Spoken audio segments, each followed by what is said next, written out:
High above the city, on a tall column, stood the statue of the Happy Prince. He was gilded all over with thin leaves of fine gold. For eyes he had 2 bright sapphires, and a large red ruby glowed on his sword hilt. He was very much admired indeed. "He's as beautiful as a weathercock," remarked one of the town councillors, who wished to gain a reputation for having artistic tastes. "Only not quite so useful," he added, fearing lest people should think him unpractical, which he really was not. "Why can't you be like the Happy Prince?" asked a sensible mother of her little boy who was crying for the moon. "The Happy Prince never dreams of crying for anything."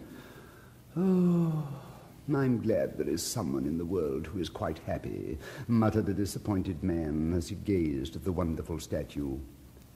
"He looks just like an angel," said the charity children as they came out of the cathedral in their bright scarlet cloaks and their clean white pinafores. "How do you know?" said the mathematical master. "You've never seen one." "Ah, but we have in our dreams," answered the children, and the mathematical master frowned and looked very severe, for he did not approve of children dreaming. One night there flew over the city a little swallow. His friends had gone away to Egypt 6 weeks before, but he had stayed behind, for he was in love with the most beautiful reed. He had met her early in the spring as he was flying down the river after a big yellow moth, and had been so attracted by her slender waist that he had stopped to talk to her.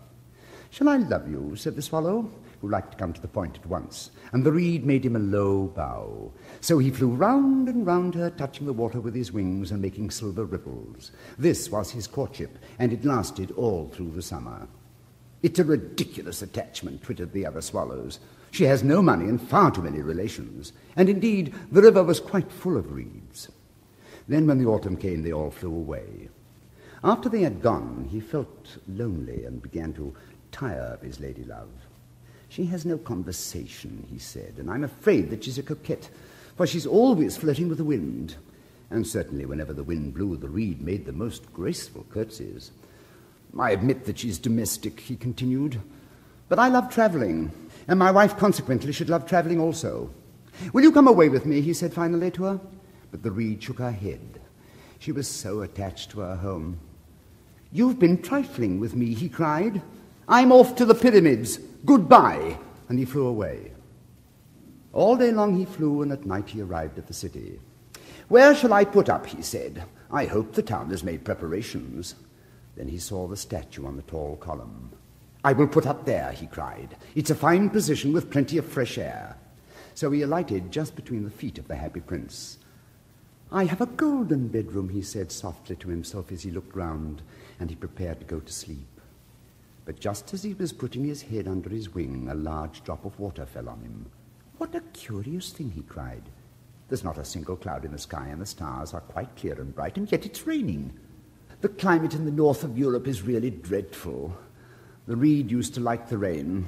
Well, but that was merely her selfishness." Then another drop fell. "What is the use of a statue if it cannot keep the rain off?" he said. "I must look for a good chimney pot." And he determined to fly away. But before he had opened his wings, a third drop fell, and he looked up and saw... what did he see? The eyes of the Happy Prince were filled with tears, and tears were running down his golden cheeks.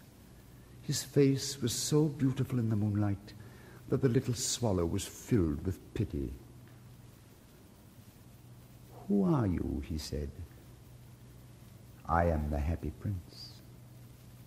"Why are you weeping then?" asked the swallow. "You've quite drenched me." "When I was alive and had a human heart," answered the statue, "I did not know what tears were, for I lived in the palace of Sans Souci, where sorrow is not allowed to enter. In the daytime I played with my companions in the garden, and in the evening I led the dance in the great hall. Round the garden ran a very lofty wall, but I never cared to ask what lay beyond it. Everything about me was so beautiful. My courtiers called me the Happy Prince, and happy indeed I was, if pleasure be happiness. So I lived, and so I died. And now that I am dead, they have set me up here so high that I can see all the ugliness and all the misery of my city, and though my heart is made of lead, yet I cannot choose but weep. What "Is he not solid gold?" said the swallow to himself. He was too polite to make any personal remarks out loud.